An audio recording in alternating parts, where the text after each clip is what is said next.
an engineer's heard this, a producer's heard this, an A&R man's heard this, and the band themselves have heard this record.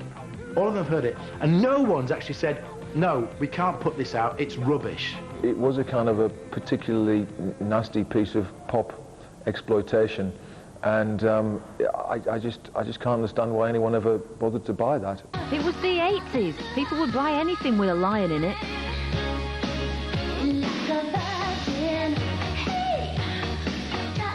This jungle classic is still very contemporary. In recent years, the Lion King nicked it and the Baha Men sampled it. Who let the cats out? Baby, don't turn me away. Maybe they just like the video. This is one of the early incarnations of a kind of a band that was actually put together for image rather than for performing ability.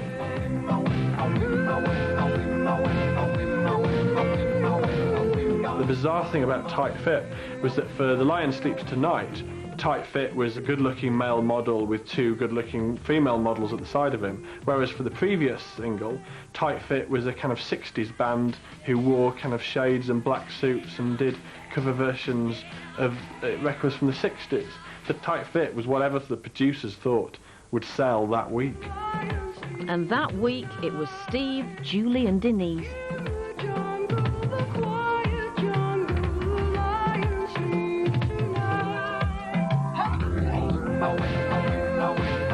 But behind the public face of Tight Fit lay a dark, dark secret.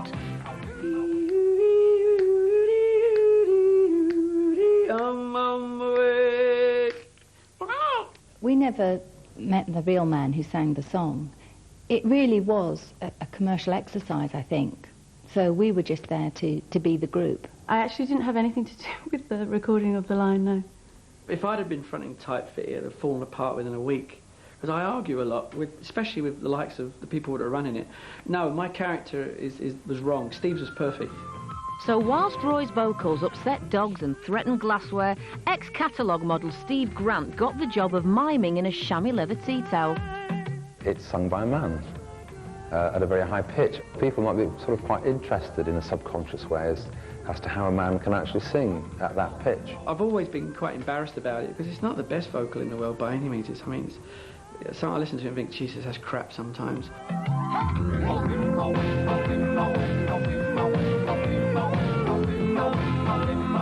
So it's not the vocal for me, it's the whole thing of it. And the way they presented it was tongue-in-cheek party time. It was good fun anyway, apart from being offered to wear the lion suit on top of the Pops for 80 quid, which I thought was a bit of a poke in the eye with a sharp stick.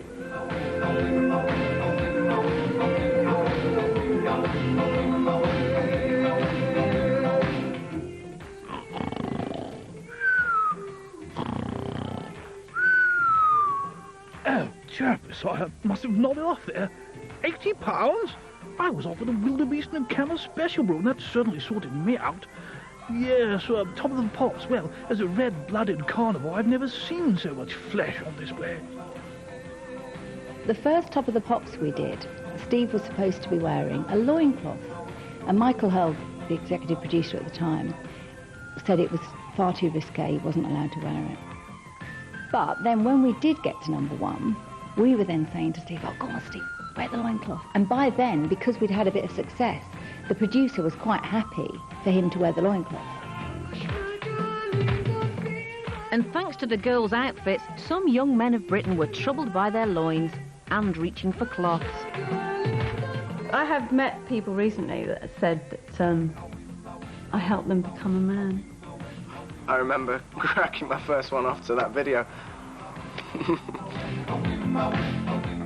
Just nip into the loo, Mum.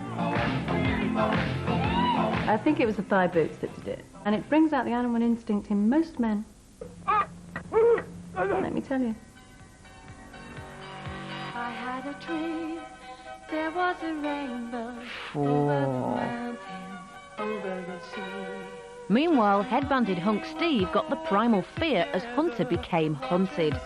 It sort of frightened him a bit, the fact that he was suddenly surrounded by these screaming girls that were just in awe of him, absolutely, you know, wanted to rip the clothes off his back.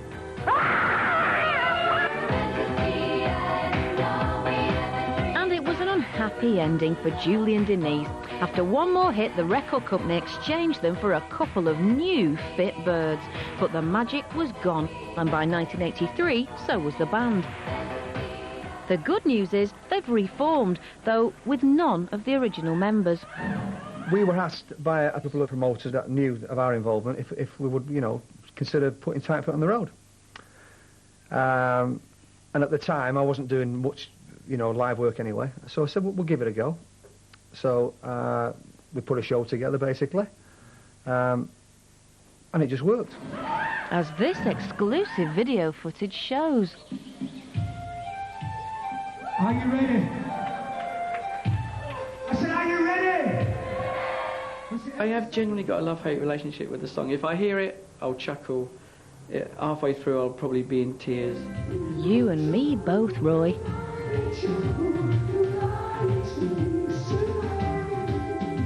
Meow!